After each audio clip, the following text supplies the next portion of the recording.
Good evening, and welcome to the Anglo-Italian Monday Night World Cup 2022 preview review show. As always, my name is Rory, and I'm joined by my very good friends. Before he does his customary disappearing, I'm joined by one of my good friends, Adam. Hey Rory, it's been Adam. a How we doing, blast. It's mate? been a blast. Every episode, we've got to make sure Andy just disappears off our screens, right? So we just kick him out at the last second just to know that it boils his piss. But he will be back shortly, we hope. And as you well know, guys, the final whistle has just blown between Brazil and South Korea. We are going to take you through that game. We're going to take you through a very unlucky but ill-prepared Japan. And then we're going to go right the way back and take you through all the round of 16 games, giving you our thoughts and opinions. We know you can't wait. Adam, how have you been, mate?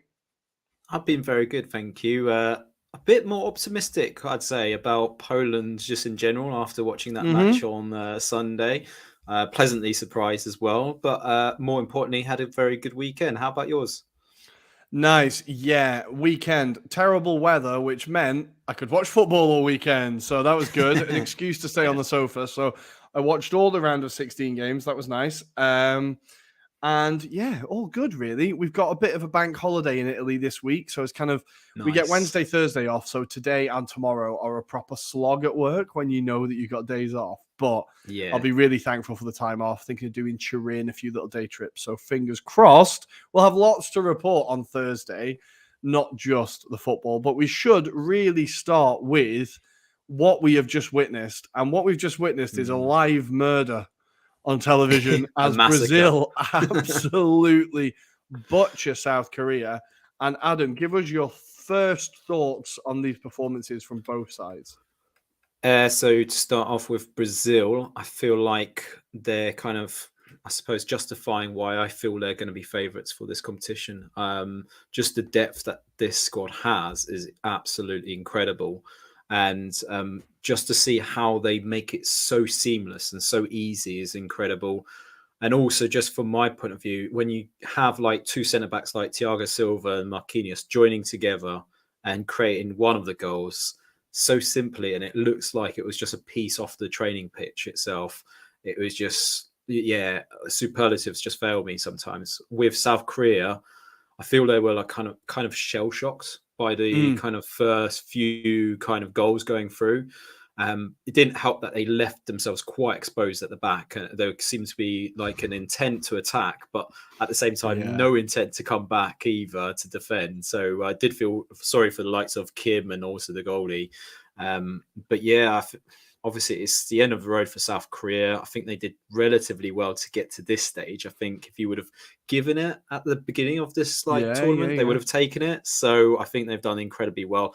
Probably just unfortunate they've had to meet Brazil along the way, right? It is the hardest. Yeah. It is the hardest team you can get drawn against, really, straight out of the group. I think South Korea were kind of fortunate to get through. Like things fell in their place. Here he is.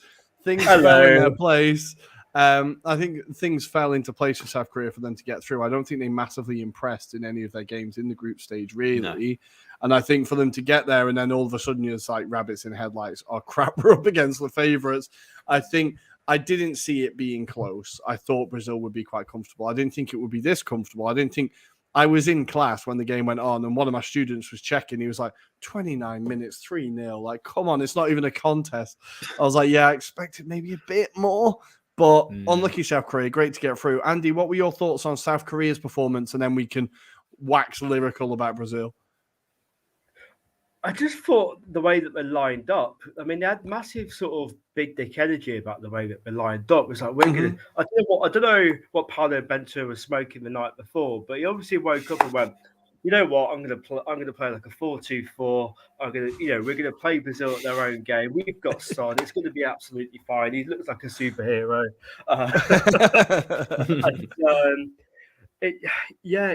And they just got torn apart. I mean, it's like that classic, the coach sends you out there and go, let's be solid the first 5 or 10 minutes. And pretty much for 10 minutes, it was game over. It's just, as much as you could praise the individual brilliance of Brazil players, some of the defending was just, you'd be annoyed at that at League Two standard, to be honest with you. Some of the defending there, and I don't think the goalkeeper was covering himself in glory particularly much either. So. Yeah, it was a poor performance, but then again, against Ghana, they looked extremely vulnerable at the back, and with greatest respect to Ghana, they're not as good a team as Brazil. So there were vulnerabilities there that that could be exposed, and they were. So yeah, but I think before going on to Brazil, I think they're absolute. That opening half hour is probably some of the best football I've seen this World Cup, without a shadow of a doubt. So yeah, they definitely feel like they're getting into their groove, right, Adam? I feel like they started they've not even started slowly. They've started kind of fine, and now it feels like it's starting to kick into motion. What do you think? Yeah, I feel like they've gone about it quite in a professional manner. Granted, there's been a few results that have been kind of very close, like I suppose to an extent Switzerland frustrated them. But I think as the kind of tournament's gone on, I think they've started to get that groove together. Neymar was off for a period of time as well. So yeah, I do genuinely feel like, they're the team to look out for now going forward. They are the team that seems to have the best depth of any of the sides, I feel like, at this tournament. And yeah, I think there's more to come. I really genuinely think, obviously, they've got to face probably better opposition now in the quarterfinals and semi-final stages if they make it that far. But I genuinely think they're going to go all the way at this moment in time because, yeah, if you look at who they potentially might face in the next round, obviously it's Croatia, and then thereafter, it's going to be interesting to see how they pair up in the semi-finals. But I think obviously Croatia is going to be a hell of a match as well because you've got two total footballing sides, but Croatia can mix it up as well, as they've shown earlier today as well. Yeah, I think with Croatia, we'll get onto them and we'll hear from friend of the show, Lovra, on how he reacted to that incredibly tense match. But I think with Croatia, we were reminded how professional they are and how good they are at just getting through extra time and getting games to extra time. I think Brazil are really going to have their work cut out. And I think you're right. It's their first real challenge of a team. I think their first stepping up against top opposition. But I can't believe, who is this Richarlison? I've never seen him before. Who is he? He's come from nowhere and he can't stop scoring. I have not witnessed him at all. Andy, how brilliant is it that he only does this for Brazil? I really hope he doesn't continue it for Spurs. It really is strange. To be fair, he's had moments where he's looked really, really good, both Everton and Spurs. I guess the thing he probably lacks at least domestic level is consistency. And I think some players, like a tournament at the end of the day, you've only got to play well for 6 or 7 games. You win the thing. And maybe for players, but like Richarlison, who are quite streaky in that respect, they could put 4, 5, 6 games together and then be duds for 2 years. Well, if Brazil win the World Cup, it won't really matter to them. But it shocked me on the score ticker. He's already got 20-odd goals for Brazil. I was like, oh, that's a lot. He is on fire with them. Coming into the World Cup, I think he had 7 goal involvements in 8 games, maybe, coming into the World Cup for Brazil. So he's definitely I think that's why he was picked, obviously, because he was just in such hot form and he's just continued it straight through. It is quite funny that he's barely done anything for Spurs, but for Brazil, he seems to be absolutely untouchable. I think also... I was going to say one thing that I was reading into earlier, that he seems to have also been quite admired by the Brazilian public. So it's obviously quite well known that some of the Brazil players, Neymar, have some somewhat dodgy all of them, views, which haven't made themselves particularly popular. Whereas Richarlison, I think, because of where he's come from, he's very sort of proud of where he comes from the favelas, and he hasn't forgotten about his people. And I think it's sometimes underrated, how much that connection between your home country can have an influence on performances. And maybe it's a bit of thing he gets a bit of love from the Brazil, the public and the media and all that kind of stuff. I think he's sort of giving it back in that way. Whereas I think at Tottenham, he hasn't really settled because he's not a first choice there. You've got Son and Kane ahead of him. Granted, Antonio Conte is watching that tonight. I think he might be his performances in Brazil might actually be a catalyst for his Spurs Yeah. career to get. Because let's be honest, he only moved this summer. It's not Yeah, like it's just that he's got that 3 with Kulusevski ahead of him, and you're right, he is a streaky player. He is a player who scores 5 games in a row and then doesn't score for 10, and it's like he does feel like that kind of player. So I think with someone like Conte, he demands perfection every 8 single out of time. 10 every week. Yeah. Yeah, I think maybe he runs out of patience with him. But I think you made a very good point about Richarlison. And when the stories came out about him being this like socialist hero, I was like, oh, don't make me like you, Richarlison. I don't want to like you. But it turns out I quite like you. Yeah, it was good to see that some of them haven't forgotten where they're from and actually, realize the problems in Brazil. But we need to move on from Brazil, I think. I'm terrified about England having to play them at some point, but that would only happen in the final. So let's not get ahead of ourselves. But we do need to talk about Croatia. And in order to do this, we are going to hear from friend of the show, Lovra, in his reaction straight after that dramatic win on penalties. Oh my God.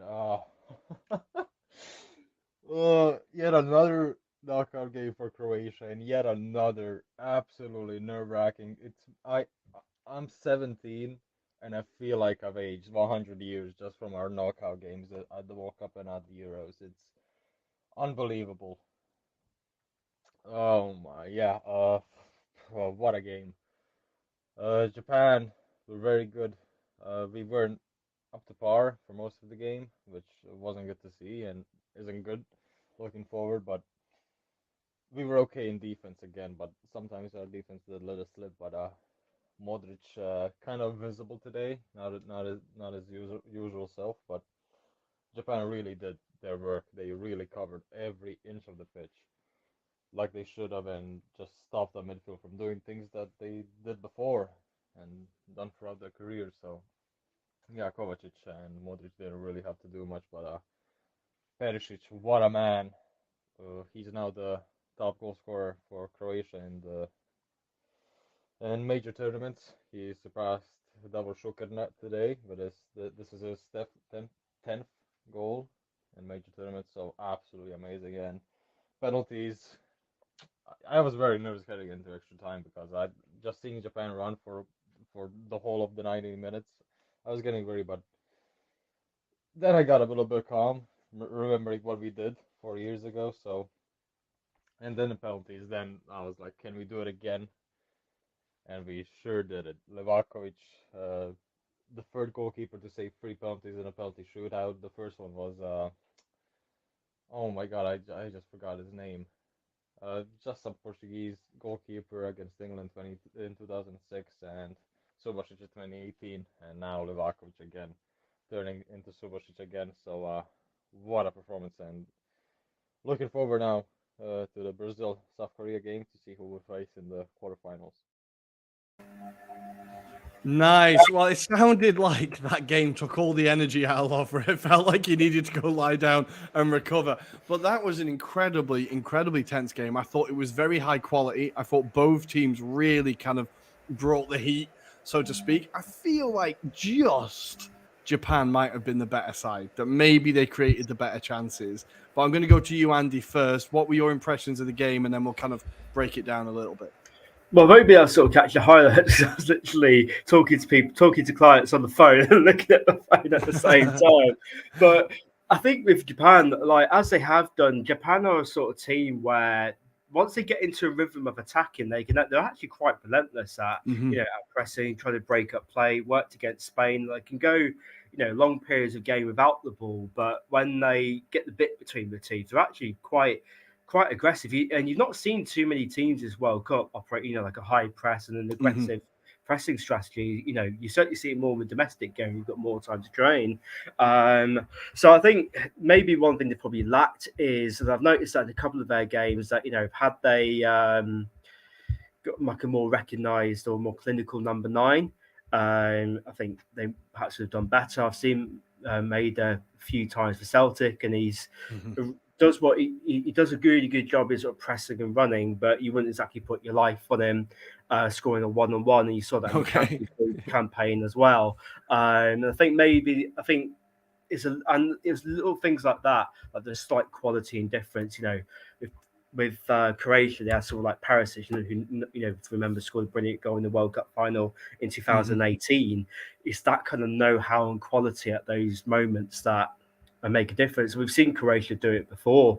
So they just have a way of grinding through games. It's not pretty, but they have a way of just getting through it. And the fact you see the likes of Modric, even didn't have his best game, like 37, still putting in the minutes and hard yards. I think nobody was going to really have a good time playing Croatia. You're not going to play through them, and they're good technically and they're good physically as well. They can, and I think that helps them when they get to, because they seem, a bit like against England 4 years ago. They seem to have that extra bit of energy in that last sort of 10-15 minutes. The pace that extra time was played at was mad. Like, it wasn't a slow extra time. There was like Japan on rapid counterattacks and Croatia zipping it about. This is really high pace for extra time. But I feel like it was kind of helped by the fact, and at the time I tweeted about it, I was like, what is he doing? Dalic took off Modric and Kovacic late on in the game, which I thought was a just incredibly ballsy move. I thought if they lose this is going to be beaten to death with that decision. But it absolutely pulled off. It absolutely pulled off. Gave the midfield that legs that he knew. I think against Japan, as we've said the whole time, they're so quick, they're so dynamic. You're going to need legs. You're just going to need legs. It doesn't matter if you've got the technical ability at that point. It's just about making sure you can cover the ground and mock the men, right? And I just thought it was an incredibly ballsy move, and it really, really came off for Dalic. So fair play. But Adam, let's get your thoughts on Croatia. What do you think of their performance? Any standout performers for you? I think the main one that springs out to mind is Perisic. Perisic, I mean, he seems to just have this longevity where he seems to be able to have this bit of pace on him, that bit of quality. I feel like he was really good in this particular match. But then also in the middle, Brozovic, I felt like he controlled the game as well to a degree, because obviously you've got the opposition in the likes of Kamada, Ito as well, that were kind of just running, as you say. They were just constantly bombarding Croatia. And when you've got players like Modric who struggle, I felt he struggled in this match. He was playing for most of it on that right-hand side of that midfield, and he was having to drop back. So, from that point of view, I think obviously Croatia's manager did the right thing. He ultimately just took him off because he said, look, he's not going to last the whole majority of this match. Yes, you probably would say he's probably one of your first penalty takers in that circumstance, but I think he was going for the win in that fairness. I mean, just generally, I felt like it was more of a team performance. I couldn't really necessarily say there's one call out, but if there was one, Perisic, because I feel like that goal was quality. That loop in terms of the header was incredible, but he just kind of made sure that Japan weren't comfortable at any moment, and I felt like his contribution was really critical in this match. He's such a weird, because I think people don't appreciate how good his career has been. He's really underrated, this guy's career. So he's won, obviously, Serie A with Inter. He's won the Champions League. He's won the Bundesliga. He's won the Bundesliga twice with Borussia Dortmund, with Bayern Munich and Wolfsburg, right? He won it with Wolfsburg. them. Oh wow, that was 2009, I think it was, back with 2015. And they were in the 2014-15. So he's won the Bundesliga 3 times. No, wait, Bundesliga twice. Incredible career, and I just think people should respect him more than they do. I think he's also got his country to a World Cup final. He's genuinely a bit of a legend of the game, right? What do you think, Andy? I really think people sleep on him a bit. I think you know what, because he's not really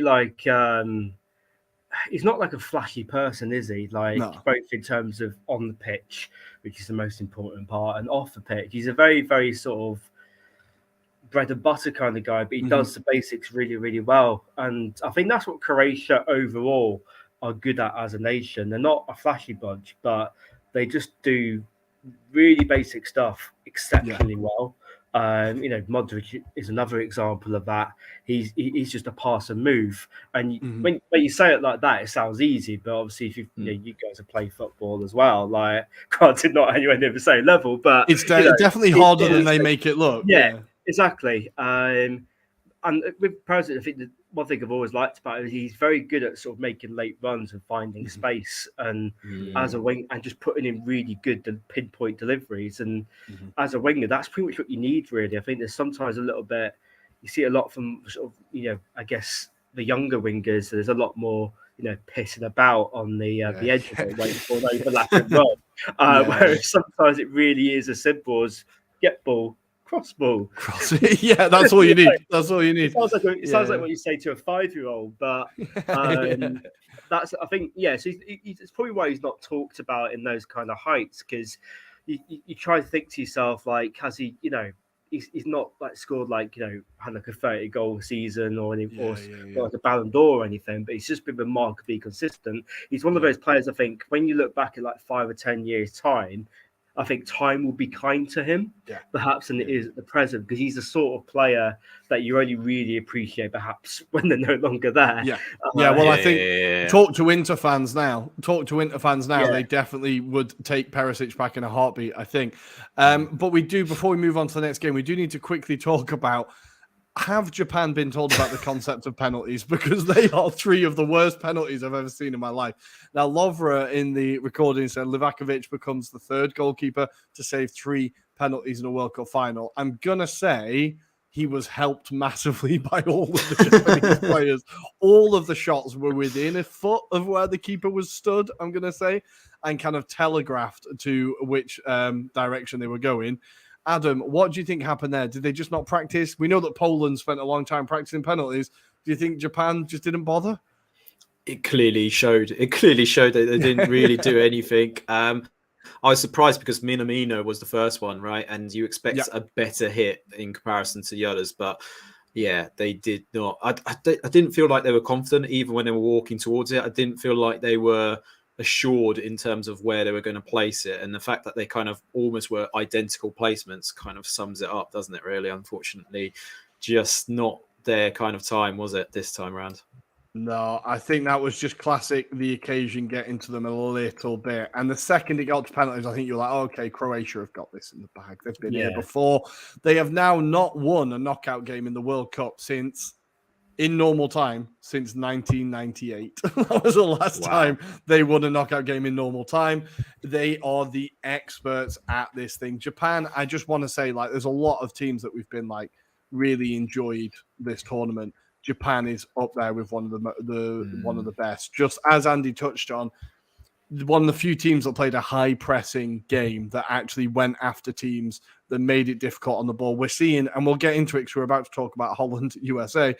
We're seeing a lot of teams that sit back and score on the counter, right? Including England. And I think it's been exciting to see a team play kind of high pace, aggressive football. So Japan, unbelievable achievement for them. I really wanted them to get to the quarters, but this will live long in their memory. Before they go, I'm just going to put you both on the spot and say, Andy, favorite Japan moment? I think it was against Spain. Like that, that moment where, there was that did it or did it not cross the line, and it's just the absolute chaos that ensued in that 3 minutes of football.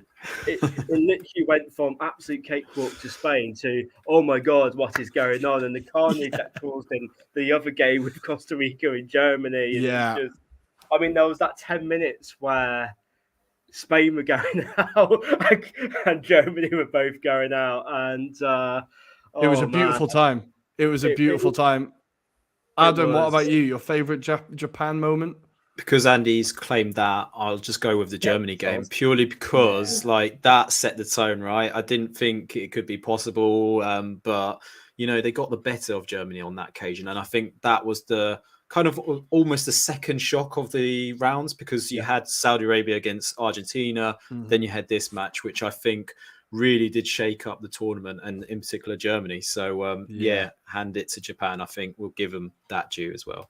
Yeah, I'm just going to claim Matoma and stay on brand. I absolutely love him. And seeing Arsenal legend Takuma Asano score a winner against Germany is not a timeline I ever expected to be in. But here we are. We've witnessed it, people. But we're going to take you right the way back to the first of the games of the round of 16. And Louis van Gaal's Orange Army marches on in a game where if the USA had a striker, they'd be so dangerous. I kind of at the time I put up a video of Indiana Jones where that guy's with the sword and he's like, and he just shoots him, and I was like, this is the Netherlands against the USA. They're doing all this really pretty passing and really like, they're a very organized technical side, and then the Netherlands are just like, bang, 1-0, 2-0, game over, done. My initial thoughts on Netherlands have been that they're very, very efficient. They're just efficient. I'm still not blown away by them. I'm still not. I think some people are a lot more excited about them than I am and think they can go a lot further than I do. But what I'm also seeing is a team that's just doing exactly what's necessary. They're just like, beat that team, beat that team, keep going.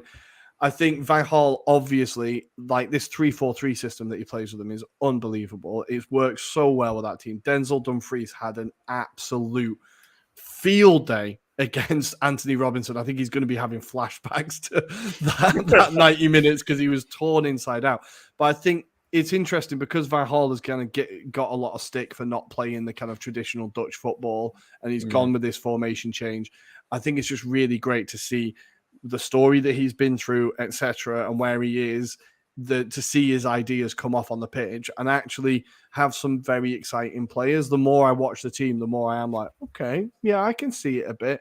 I still think once they come up against a proper side, they might struggle. But players like De Jong in midfield has been fantastic. Dumfries has been incredible. Nathan Ake at left centre-back, I did not expect to be as good as he has been. I think that's a position in a three that he does really well in. Cody Gakpo obviously is now worth about 200 million to United or whoever's going to try and buy him. And I think I'm waving the flag for Memphis Depay. I think he is judged because he was shite at United.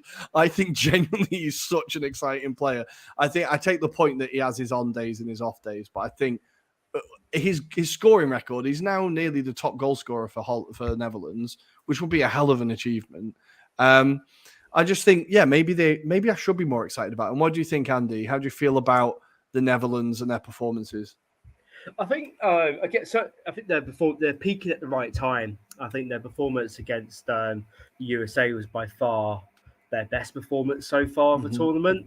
I think there seemed to be a little bit more freedom to sort of express themselves up top because it did look very, very ropey during the group stages. I mean, Ecuador gave them a good. Gave them a good go, and obviously with Qatar and Senegal being relatively accommodating opposition, I still feel that they haven't been tested really. I mean, ultimately they're playing Daily Blend and David Klaassen still. It's and they haven't got particularly much much in the way of depth as well. So I think because I thought the USA would pull off a shock prior to the game.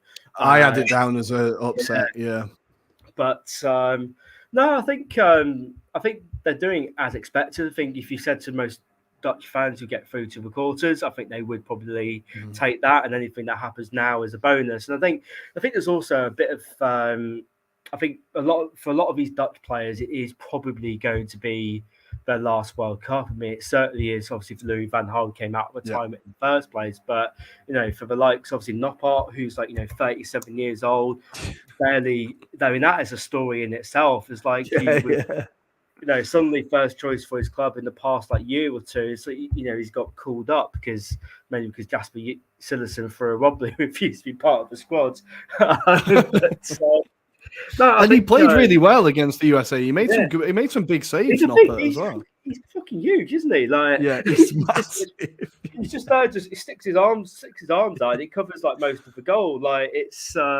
They said on telly he was 6'7". I thought that's got to be a lie, but he's 6'7". No. I know the Dutch are tall, but Jesus Christ! But when you see him spread himself, you can see why. But I think But obviously with Gapco as well, like I know United were very heavily linked for him in the summer. And rumours are they're still very, very heavily linked with him. And when I've seen him before, he was more of a winger, but he could certainly do a job up top. Very, very, very good. I think he's got a great future ahead of him. Like I said, with Memphis Depay, I think he was shite at United. I think that move came probably 3 or 4 years too soon for him, to be honest. And he wasn't, when Mourinho came in, that wasn't really the right manager for him, along with many other players. But I think, I think for Holland, I think for the past few years, but under Koeman and leading into Van Gaal, he has been the main man, and in the absence of real top quality number 9s in Holland at the moment, he has been that main man. And I think with someone like Memphis Depay, you kind of have to build a team around him. You kind of have to spruce up. I feel like the impression I get with him, you have to sort of play to his ego a little bit, massively. And I think I think Louis Van Gaal, I think he knows that he's been around the block, and he's probably going to Memphis, going like, you know what, mate, you can destroy these boys. Do what you do. And I think in terms of the man management stuff, I think Louis Van Gaal is underrated at that a little bit. Again, I think in England he's probably a little bit misunderstood. I absolutely love him. I have to say, I do as well. I think he's another one, a bit like Memphis Depay, perhaps got a little bit of a bad rep in England. I mean, granted, the football is terrible sometimes, but I don't think he was given the resources to be able to do what Louis Van Gaal does best. And I think, I think it's really great to see him, like, just having his kind of swan song and it going well. And his press conferences are still hilarious, where he said to his wife on the cameras, "You can come up to the hotel room and get laid if you want." It's just fantastic. I think having his energy there is incredible. Seeing the moment where he hugged that journalist who said, like, "I'm a huge fan," and like he gave Dumfries a big like kiss and that, and you're like, he's obviously just having a great time. The players absolutely love him. And I love the energy that he brings. So the Netherlands march on. Gakpo is unbelievable. His running and his ability to find space is genuinely very, very impressive. I hope United don't get him. Just go to Spain or something, please. But we do need to talk about the USA. And Adam, I'm going to go to you. Their striker scored an incredible goal. It definitely wasn't on purpose, but he did score it. And I want to give out a shout out to their first striker for the first half. Is it Ferreira? I've never seen a player have less of an impact on a game in my life. I have no idea who he is or where he is, but we'll never see him again. No. What did you think about the USA? It's a tournament too early for them?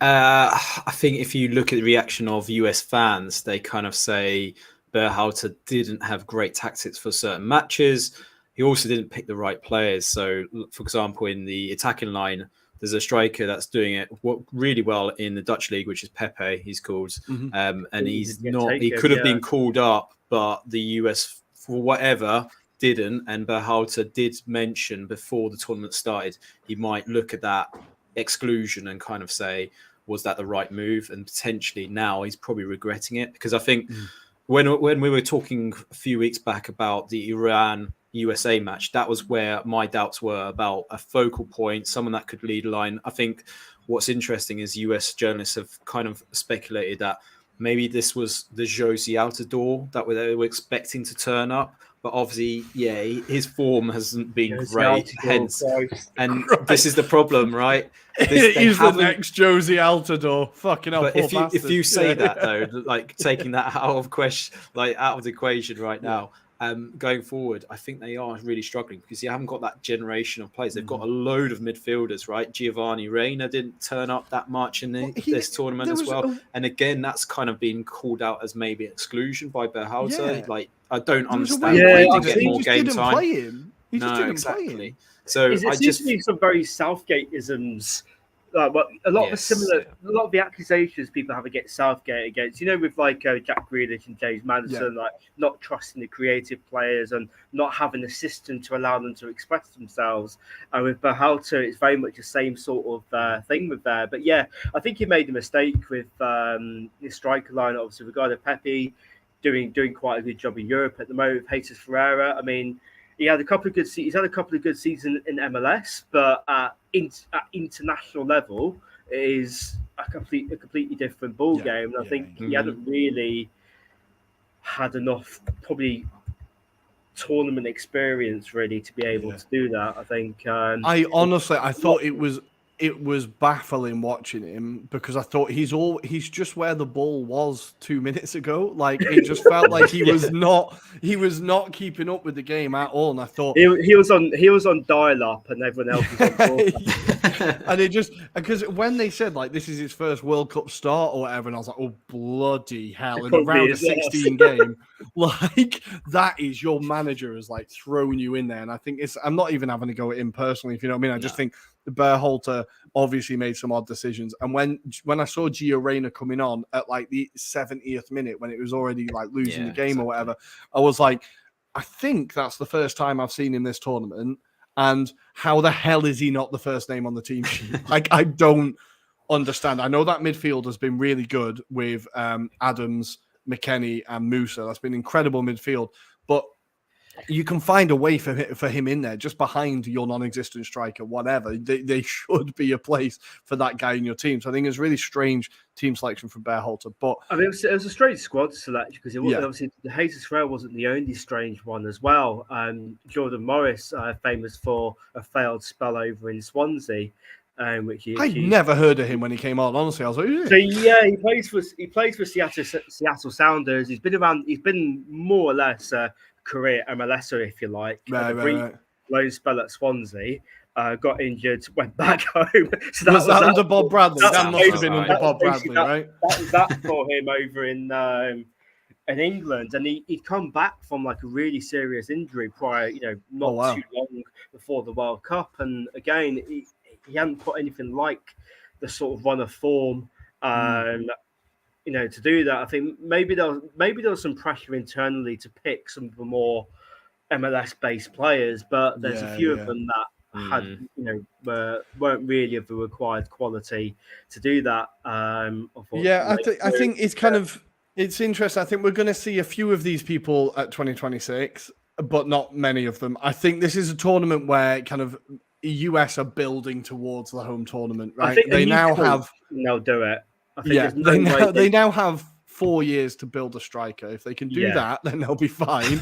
But I think there is a team there. That midfield, I was absolutely blown away by. I thought is honestly one of the best midfield threes we've seen in the tournament so far in terms of working well together, playing the system. Like Tyler Adams is such a good player. I think he's going to get a huge move off the back of this because he's been so good. McKennie knew his role and played really well. I think, like for Juve, I think he gets a bit too much stick. I think he is underrated a little bit. But for the US, he's been incredible. I think they just need to sort out that attacking structure. Pulisic isn't going to be that guy. He's just not going to be that guy. I still don't quite get the hype about him. I think he's not even the US's best player anymore, I don't think. Like, I don't get the hype about him. I think he's still going to be there in 4 years' time anyway. Yes. Yeah. He will. But they've done well. They got out the groups, and I think this is very much a building project for them. So they're becoming better and better. They will win a World Cup in our lifetime, I'm sure, because they have the finances and the numbers of people. I'm sure they will do it. We just need to delay it for as long as possible because I don't want to see that happen. But we need to move on to the next. We need to move on to the next game, which was, Andy, we're going with you. Argentina 2, Australia 1. They put up such a great fight, but Lionel Messi was decisive yet again. I really enjoyed this game. What did you think of it? Yeah, I absolutely loved the game. I think it was the best atmosphere as well I've seen the whole tournament. I mean, the Argentinians have come in absolute force. It's like they know it's Lionel Messi's probably last international tournament, and they're gonna have a party whatever happens. And I think with Argentina as well, they've got a really settled squad, which you've had since going back to last year when they won the Copa of America. They've got a real sort of settled squad, largely devoid of a lot of disruptive egos on Mario Icardi. I'm looking at you. And they've got a really sort of united, settled squad, and the football they're playing is absolutely fantastic. And I thought, we got to give credit to Australia though; they really put up a fight. And I think what I found quite funny was their midfielder backers started getting into the face of Lionel Messi, giving a bit of aggro, and literally 30 seconds later, all you've done is just piss Messi off, and he's just gone and slotted one in. I mean, they set themselves up to be compact, and if you look at where most of these Australia players are playing, they're playing, in the arse end of Europe. A lot of them, some of them back home in Australia. This isn't a top tier Australia side. You can argue in terms of quality of players, this is probably worse than what they had back in 2014 when they last qualified. 2006 definitely. 2006 definitely. 2006 you still have the likes of Harry Kewell and except Mark Viduka and all that kind of stuff playing for him. So but in terms of like spirit and organisation, and they've done really, really well. But I think that foul leading up to the goal, I think was all to be quite silly. Didn't need to go in there, give it the aggro, and he's been made to pay a few seconds later. And it was a sort of goal that you knew Australia was sat then beforehand going, don't give me space inside, just outside the penalty area, and let him stroll in and slot it in there. It's the sort of goal that we've seen Messi score over and over and over again. And for a fact they briefed it and gone, don't let him do it. But I think they did. It did feel like a direct retaliation to Bajic and his. I was enjoying the fucking blood boiling that he was doing and getting people pumped up. But you're right, all he did was piss him off.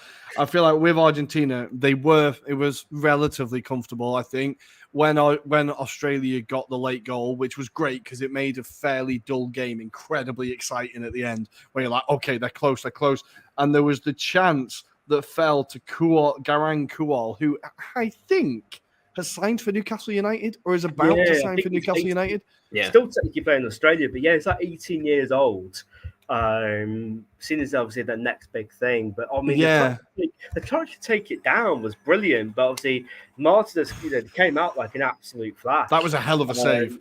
That was a hell of a save. So I think the best bit of defending this. Some of the best bit of defending I saw this tournament was for Lissandro Martinez. That last-ditch tackle where it was a Messi-like run into the penalty area. He did it twice as well. He did it twice. And that is like that grinta, whatever they say, that they're determined to get. Like, feels like the summit with this Argentina squad that they all know that it's Messi's last one, and they're like, we will die for this to happen. Yeah, exactly. I mean, I still can't understand how Lissandro Martinez is not starting over Otamendi. I mean, that baffles me. Absolutely baffles. We all saw him play for City, didn't we? We were there. But Adam, I'm going to get your thoughts on Australia. What did you make of their performance? And we've enjoyed them this tournament, right?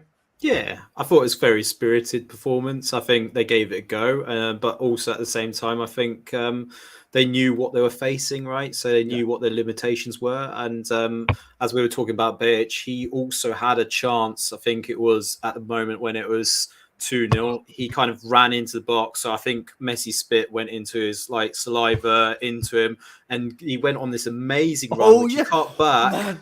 This was before the Guyol chance, but this was the one where I think it was Otamendi or Romero had to come across and get out for corner, because that was the moment you're talking about where it got very hyped up and there was a bit more atmosphere as soon as Australia did that. So that was incredible.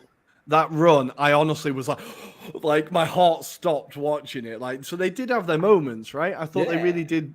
They put Argentina under pressure, definitely. But have you what have you enjoyed most about this Australia team? I feel like their team spirit is one of them, but what have you enjoyed most about them, Adam? I think they just gave it a go, right? I think that was the main thing. They just gave it a go. I think no one... And there's quite a funny video meme that's going around where everyone's kind of saying Australia's bottom, Australia's bottom, Australia's bottom, and they just turned it around with that celebrations in Melbourne where they were just going absolutely schizo. And fair play to them. I love the fact that they proved the doubters wrong. They proved themselves wrong because, I mean, they wanted Arnold out, right? They didn't want him at this tournament at all. So I think this is something for them to build. I'm hoping there's a newer generation that's probably going to be coming through off the back of this. It might take a while though till we see So- that, because we talked about the age of this squad, right? A lot of these players that have turned up for these big moments, they are at the kind of age where they're probably likely to retire. But yeah, fair play to Australia. Go on, Andy. One person I was impressed in particular is their centre back Harry Souttar. He's he's been out. I think he was out for quite a few months leading up to the World Cup, like an ACL injury or something like that. Yeah. He plays for Stoke, and he spent a bit of time, like a few of the other Australia players. For some reason, they've chosen the warmth of Australia to go to Scotland. Whatever gets you game time, I suppose. But no, he's a good centre back. Yeah, very good. He's long pass. You saw it against Argentina. Like, he's quite good at knocking those big diagonal passes. Maybe that's a consequence of playing for Stoke, but it might help. knocking the big diagonal. He's got quite a bit to his game, and I think the commentators were saying it as well. Like, he looks like somebody who you feel could do, with great respect to Stoke, could do a job. Higher than the Championship, maybe into the Premier League or something. And you look at it and think, well, that's the sort of he's somebody whose stock's going to be quite high after that tournament. Think how many players are going to move that there's a transfer window the second this World Cup finishes. Yeah, it's going to be players aren't going to stick around for long, and I feel like Souttar is one that he has been outstanding. He's been head and shoulders above a lot of the other defenders in that team. And I think he is going to be picked up. He's got 24 as well, so he's 100% got his best years ahead of him as well. So incredible. I think, incredible. And the scenes in Melbourne, I love how much Australia have got behind this tournament. It looked absolutely mental at like 6 a.m. There must have been so many all-day sessions after that. It must have been incredible. Work. If you go, imagine like celebrating, going, "Oh shit, I've got to be at work at 3 hours." Got like half an hour. Let's get there. I can't come into work today. Why is that? Reasons? Why is it sound like there's screaming people behind you? I don't know, mate. Look out the window. You'll see me. Yeah. But we need to move on to. Is this Sunday's games? Sunday's games. Yesterday did happen. And we're going to talk about Adam. Poland actually tried to attack. What the hell happened? Talk us through the game. I can't explain why they decided to turn up, but I mean, there's only 2 occasions where I've been a fan of Miknevic. The first one was when we qualified for the actual tournament, and it was for this match because we gave a shit. We actually tried to do something first 10 minutes, it was a bit nervy. It was kind of like a shock moment for the players, but they gave it a go once they got that confidence into them. And I felt like they exposed France a lot of times, like through that centre pit. In particular, I think they were quite clever in the sense they were trying to target that through ball into the middle, kind of aim it at Lloris. I mean, there was a few occasions that you're kind of wanting Lewandowski to be on his game and be on the end of trying to lace the ball, especially when Zielinski had his chance as well. It was just so frustrating when you were going into half time and we'd 1 behind. And it was on the cards because Giroud missed a real opportunity to open it as well, where the ball just goes across goal and he has the easiest tap in and somehow he misses it. But I mean, in one sense, as a Poland fan, you kind of look at it and go, if we're beaten by those goals, then we've done all right, right? There's still a lot of doubt in Poland about that performance and Miknevic in general, so to speak. A lot of people don't believe his philosophy is the right way. A lot of question marks about whether he's the right one. Just a few stats that I've taken from this. 45% possession stats for this particular match, the best stats in all of the games that we played. Wow. So this was the highest we ever did. Highest XG at 1.75, so we were better than France as well. Better head-to-head duels against the French. We had 12 shots on goal, which is plus of 212% over the previous rounds, for example. I could go on, but I think it's so weird. I think I heard during the game that during the whole of the group stage, Poland had 5 shots on target during the Yeah, whole yeah, yeah. of the Yes, stage. yeah, And they had like on 3 target. Yeah. attempts in like the first half or whatever. But Well, it 2 of them was, were goals, Andy, against Saudi Arabia. That yeah. says it all. But yeah, Fucking there's a good brilliant. quote from Mikniewicz, which he said, "The only stat that I care about is results and the place in the group. Every other stat is irrelevant." So that sums up Mikniewicz to a sum. He kind of has a point, but I think it was really interesting to see Poland actually try and take the game to France, and they did have some great opportunities. Loris did look shaky as fuck, and I Yeah. thought if That's they'd have an just encouragement for England. yes, that Yes. is just ping balls at him and see what happens. Like he is shaky, but I think if Poland had just got to half time 0-0, I feel like it could have been a different game. That goal is a turning point. We have to say, Giroud now becomes France's all-time top goal scorer. Incredible achievement, going one ahead of Thierry Henry. It feels like he won't have it for long because the guy next to him just absolutely battered 2 in. And I feel like maybe we can shift our focus to France a little bit. Obviously, they're playing England next, right? So I look at the squads, and I was thinking, player for player, we're not a million miles behind them. I feel like position for position, we can match them more or less, right? Yeah. I think like Teo Hernandez is better than Luke Shaw, and like I think there was a few positions where I'm like, okay, they're a bit stronger than us. But the key thing is that they've got Kylian Mbappe, and that's the difference, right? And today or yesterday, it felt like watching prime Thierry Henry, and I watched a lot of him when he was at Arsenal, when he just decided, right, I'm going to win this game now. I'm sick of this. I'm going to win the game. And he just gets the ball, scores, and goes, right, okay, fine, we're done. And I got huge flashbacks to Thierry Henry there. And I think this is a player that he's the one thing that scares me about the France team. And I think England, as I said, are pretty level, but we don't have that player. We don't have, like, Harry Kane is a world-class striker, but he's not quite that level. Like, Andy, what do you think? I think maybe what it is, I think with Kane, he is a world-class all-round player, but nobody has the skill set that Mbappe has. Nobody's as quick, and he runs. I think we said in the group that he runs seemingly faster with the ball than without it, and I think that's the thing with Mbappe. Nobody has that specific skill set that he has, and I'm probably going to sound a bit fucking loopy, but I still think there's actually what's really scary about Mbappe is there's areas of his game which I feel that he can improve, and I think sharing a dressing room with Messi would do that. And to expand on that a little bit more, the 2 goals he scores are absolute world class quality. You know, to get the backlift he did on the first one, the quality for the second one.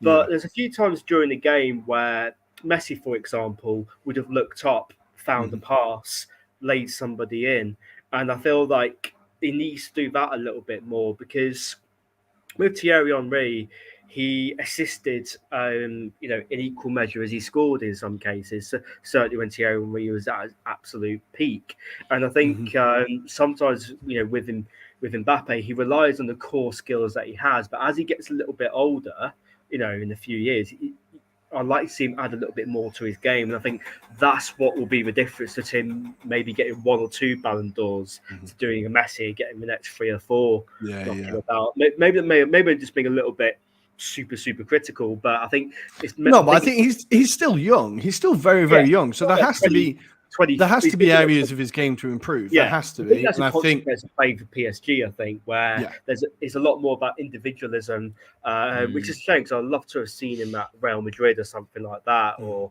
basically not in France. or England. Not in England, please. No, we don't want him over here. We love you, man, but just don't come over here. But no, I think he's going to break the France goal scoring record. By the time he's probably 27, 28, and probably going to add a few more on top of that as well. I felt sorry for Matty Cash by the end of that game because that boy's going to play well tonight. I thought he actually did all right. I thought he did quite well. He didn't, and that's the thing. He didn't play badly, but Mbappe is so good that fuck all you can have an 8 out of 10 game against him at right back, and yet he still ultimately came out of the game with 2 goals and an assist. Yeah. There's sometimes where you just sort of go, it's not, you can't do too much about that. I think the only goal where I felt Poland we could have done better was the first goal, because Yeah. The shift. Yeah, you know you're meant to stay aligned as a centre back partnership, yeah, and there was no need to push up in the way that did. That gave Giroud the space, yeah. and Giroud's a classy bloke, man. Like he That just finish it was a calm finish as well. Like it was a calm finish. Really classy goal from Olivier. Great to see him cement his name in French history. Just in French history, he's been a great player. Yeah. He's been a great And player. also, I think we should give a shout out to the pity penalty given to Poland. Yes, yeah, that was.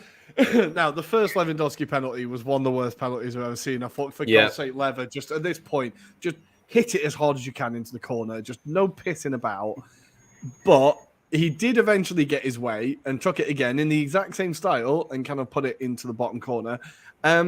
Is this the send-off for Lewandowski, Adam? Do you think that's it? Will we see one more tournament out of him? Maybe not a World Cup, but a Euros, do you think? I mean, if you read what the Polish press have been kind of given him in terms of pelters, because he's like been endorsing this Mikniewicz style of football, I wouldn't blame him for like maybe finishing at this tournament. He's done what he wanted to achieve with the Poland national squad. I'd love him to carry on, but I almost had in my head that he would retire after this tournament because I think what else can he do really? And I feel like almost Poland needs to evolve past Lewandowski, because there's always that debate: would we play better without him sometimes? But you've got a quality player like him. If we didn't have him, I think we'd be even worse in terms of quality. And it's one of those. I think although there's an argument, when you go to these tournaments, like should we move past those players? I think there are players that they certainly need to move away from, like Croatia. Are you playing like Saudi Arabia or Qatar? Yeah. So on that one, like that is a typical Mikniewicz player, as in that his loyalties are he prefers him over the other players that we've got. A bit like Southgate has his favourites. Mikniewicz has Krychowiak. It's the same argument with Glick, for example. 35-year-old playing in Serie B. Is he really the man that we should be having in the centre of defence, right?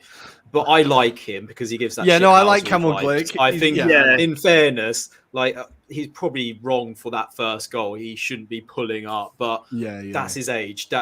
He hasn't got the pace anymore. You use him for certain games. Unfortunately, he's just our better defender.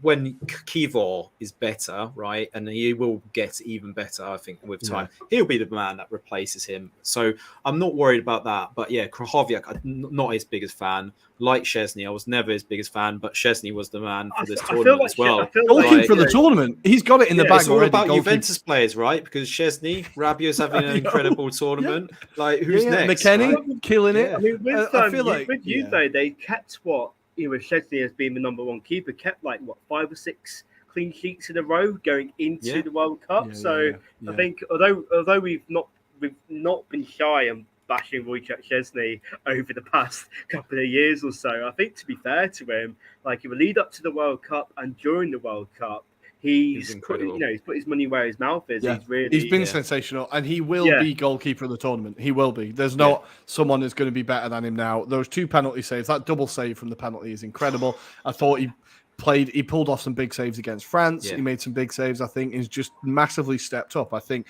really, really, I was so happy that Poland went out with a bit of fight, and there was from the first minute you were like, okay, they're trying to put the ball forwards. There's a plan here. They're trying to counter-attack. It was just refreshing to see. I do kind of love Czesław, though, and I really have a lot of time for him just for the terrorism that he's caused to the World Cup. I think in our comments, it's something for Czesław there as well, to be fair. Oh, there we go. Look at that. Czesław, it's not all hope is lost. We can find love on the best dating site. Right. Here we go, boys. Look at that. Find love on the best dating site. There we go. We've got it sorted. But just as a disclaimer, if you get a computer virus, it is not our fault. So that wasn't us. That was not us. But we do need to go to the last game of yesterday. 3 Lions, 3 goals again. Garrett, top scorers of the tournament, boys. Top scorers of the tournament. 3 flowing goals. Gareth ball. Yeah, who'd have thought it? Who'd have thought it? Now, I actually got in an argument, a discussion with my mate last night because I was like, "This is bloody boring," and he was like, "But we're the top goal scorers in the tournament. You can't like fucking hell. There's no pleasing some people." I was like, "Yes, no, I understand this is a difficult position. I'm arguing here, but I still find it quite dull. But we're not gonna. I don't want to complain about England because." Fucking hell, we're doing all right. We're actually doing all right. I think Senegal, the first half, really pushed us, and I was a little bit worried about what was going to happen. There was Pickford had to make some big saves. Saka nearly got us massively in trouble with that pass back. I thought, oh, it's a bit shaky, boys. What's going on? But then there's nothing to worry about in the end. Jude Bellingham absolutely bossed the game. We're going to talk about him a lot, I think. And yeah, comfortable 3-0 win. Bring on the frogs. What is there to be afraid of? What is there to be afraid of? Adam, I'm going to start with you. What were your thoughts on this game, your impressions, Senegal and England? I think if you take the two halves into consolidation, like I feel like England overall deserved the win. I think Bellingham was a player that stands out. He seems to eat like the grass and just the ground that he can make up on players. But for me, what stood out about his performance was his maturity and his timing. Like he just seemed to anticipate when to play the ball, when to do certain moves, for example. And Henderson also, like we have to call him out.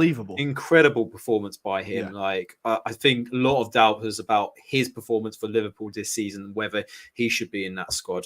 He proved them all wrong in this particular match. I thought Maguire was very shaky for the first part when Senegal were on it. In particular, I was expecting Ismaila Sarr like to be hounded out of Watford because he might score against England, right? But luckily it didn't happen. But I mean, from that point of view, I think Senegal were missing the two players that they would have played, which is Konate and Gueye as well. So if they would have had him, I think it would have been a bit more tougher for England. But that said, as soon as you got that second goal, that was pretty much it from Harry Kane when he got set up. And I feel like it was a very typical Southgate performance. I do wonder whether this is his kind of tournament because he seems to thrive in tournament conditions rather than qualifiers or anything like that. So this seems to be the makings for Southgate. But yeah, Senegal, I think I felt like they were just disappointing in the end. Like it's probably overawed by the fact that they conceded that goal before half time. That second goal kind of killed off any chance. And in the second half, although they had a lot more shots on goal, they were all wayward. And I just, I feel like, if they could have got the enthusiasm of their fans, which seemed I could not bear. Never ending. Like never ending. I mean, it must take like a VAR decision before they stop dancing, right? I don't know what it takes for them, but they seem to just carry on. But beautiful anyway. Yeah, no, I think we have to, before I'm going to go to you, Andy, about England. I just wanted to very quickly shout out Ndiaye from Senegal as well. Currently absolutely smashing it for Sheffield United in the Championship. I think it was 6 years ago, was playing for Boreham Wood and was playing for like Uprising Ballers FC or something, and he's now playing for Senegal in the World Cup. Just an incredible story. And yeah, keep an eye on him because Sheffield United, it looks like they could come up this year, and if they do, he's going to be a massive part of that. So a really exciting player. If they don't, he'll be in the Premier League anyway. And he felt like, I don't know, he feels like a really exciting player. I feel like Senegal, they were just missing that quality. I think you're right, Adam, with like Gueye, and I still think if Sadio Mane had been fit, that first half an hour for England, we concede there. Like, I think with Mane, it would have been completely different. I feel like Senegal have really had their hands tied behind their back since he's gone out. But despite that, they've got through the group. And as we've said, incredible performances and tactical performances from Aliou Cisse. So really, I always find that with England fans, being an England fan myself as well, we do get a little bit arrogant before games and be like, oh yeah, it's only Senegal, it'll be fine. But I think they massively provided the opposition that we knew they would. But Andy, I'm going to go to you for England. Shall we just talk about Jude Bellingham for half an hour? Like, how have we got so lucky that he's English? And I've never been so desperate for Arsenal to sign a player who I know we're definitely not going to sign. Like, he so good. That is very, very, very relatable because let's be honest, like you're going on the internet, Gary, and like there's a bunch of fans who for some reason convinced he's going to Liverpool because he talked to a Liverpool player. He talked to Trent, you got a bunch of fans convinced he's going to Man United, when in reality he's either going to go to Manchester City or he's going to go to Real Madrid. Yeah. I hope he just goes to Real Madrid because Yeah. the Mbappe thing. Just I want to see you perform really, really well away from the But this was a real coming of age performance for him. I feel like this whole tournament has been, but that was a real standout performance. The season in general has been a coming of age tournament for him. I think he said at the end of last season, like he's a very for his age, he's a very maturing, very goal driven lad. Like, he said going into the season that he wanted to add more goals to his game and things like that. And for this season for Dortmund, he is doing that.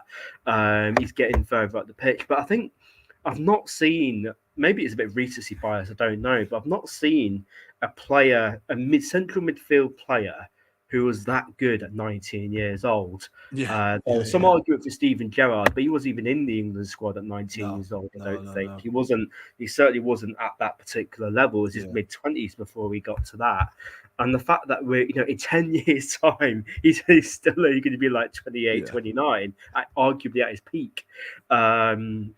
It's scary. The only midfielder I can think of who at that age was that good was Fabregas. Off the top of my head, is the only midfielder I can think is like. I think the fact he does everything. I mean, with England, we've always sort of, had a thing for like box to box all action midfielders, but there's not actually that many of them knocking about.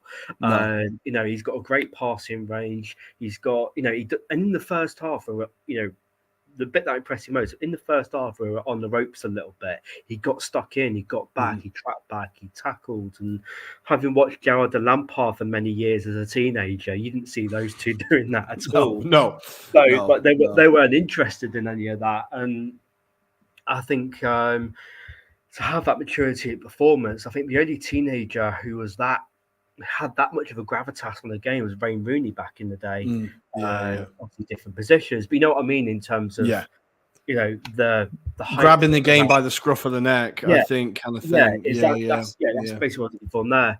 And I think with the England midfield, he's found a balance in which he can thrive in, because he knows that Henderson and Rice are going to do the dirty work and track back. And I think what was really good is that with Bellingham, with Henderson as well, they sort of took it upon themselves to start closing down the game a bit more, get in their faces a little bit and start, grabbing the game by the scruff of his neck, because it was getting out of our control a little bit in the first half. And I think, you look at that France midfield, and without any shadow of a doubt, I go, he's the best midfielder in that. In that pack, we've got. I think in midfield, I genuinely think we've got an advantage over them, and it's worth us using it. And I think as well with like another person who deserves probably a bit more credit is Harry Kane. He's been unbelievable. Unbelievable. The amount of people that just don't watch enough football go, he hasn't scored yet and stuff like that. It's a striker. He's meant to be scoring goals, but when you look at what he does over the course of 90 minutes, there's not many strikers that can drop back and have the passing range that he does.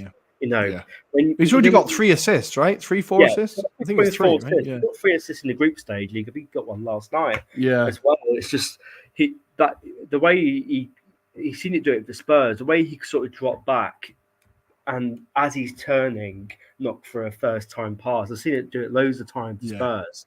And he does the same for England as well. And I think it was great to see him get his goal, because in the last World Cup, it took him a little while to get going. That's Harry Kane's thing, isn't it? Yeah, he's like a little wind-up dog. He's got to give him a warm-up. And then hopefully by the time there.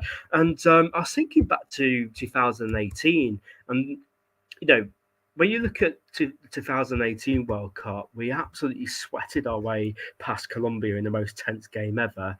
We were playing bums like Ashley Young at left wing back, and when you actually look at if you look at the midfield we're rocking up with then, like Jesse Lingard and stuff like that, and look what we're rocking up now, we've actually upgraded a little bit in a very vital area of the pitch, where I feel like we could compete in a game like against Croatia that we weren't able to a few years ago. But it was a mature performance from England. I think we've kind of got used to seeing them win knockout games. Where I think there was a stat that came up before Southgate took charge of the 2018 World Cup. We'd won like 5 or 6 knockout games in like 40 odd years or something ludicrous like that. We're quite. It was actually quite a normal England thing. It to was do. painful. Knocked Yeah. out by penalties, or knocked out by Brazil because of David Seaman's shit goalkeeping. It's just, but yeah, I think I think the English was whole with Bellingham as the star of it. I think he'll get like young player of a tournament or something. I swear by the end of this, because he's vital. I called it, not to be that guy, but I absolutely called it. Adam, your thoughts on England taking on France in the quarterfinals? How are we feeling about it?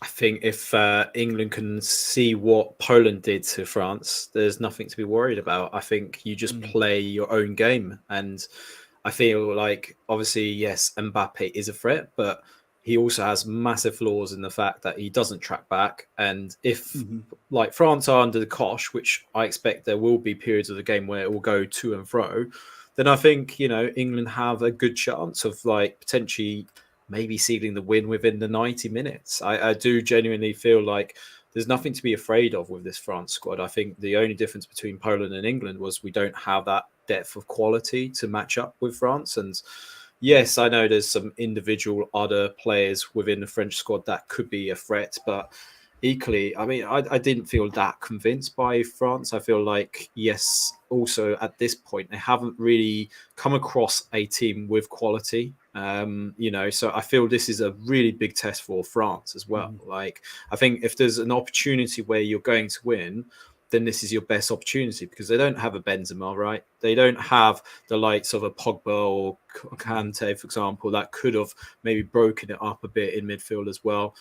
Fantastic opportunity for England. I think if anything, Southgate will play his own style in this particular game. I think you just have to back him, I suppose. But yeah, I think if you play and manipulate the way you take both halves of the game, because I think there'll be moments where he has to kind of ride it out, but other times where he has to just go for it and attack it in the measured format. I mean, I remember the game against Germany in Euros. I think it was one of those games where it was about 80th minute before England made the breakthrough. And I think that's going to be very similar kind of vibes here in this particular match. I think it's going to be one of those that will be very close. They might even cancel each other out at one point, but I feel like England, with the quality that it can bring off the bench, is probably slightly better than the French, but not by much. So I'm really looking forward to this game. I think it will be very exciting, and it'll be good to watch. I think this could be one of those that could be the making of the tournament, potentially. It feels big now, doesn't it? It feels big now. Now we're coming up against France, and all of a sudden I'm like,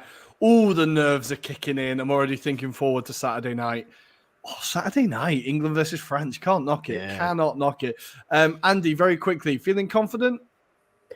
Yeah, I've got to that stage of it. I've got to that "it's coming home" stage. Oh, we're getting there. We're getting there, guys. We're getting there. I knew it was going to happen. Like, before the tournament, it was like, oh, we're going to get to the quarters. We're going to get battered by France. And now, oh, we've got France. I think we've got a chance. They're not that good, are they? Look at them. Yeah, exactly. Exactly. Overrated idiot. I think the performances England have given, apart from against the USA, we looked a little bit ropey. I think the performances have justified the optimism. I don't think it's not woefully misplaced optimism. I think it's, if you look at the performances there and look at the personnel, especially in midfield and attack, I think we've done quite well. I think we've only conceded 2 goals during the tournament, when the game was absolutely dead against Iran. So there's no reason to think that we can't. If England play at their absolute best, there's no reason why we can't go out there and beat France. You've got me believing, Andy. You've got me believing. There you go.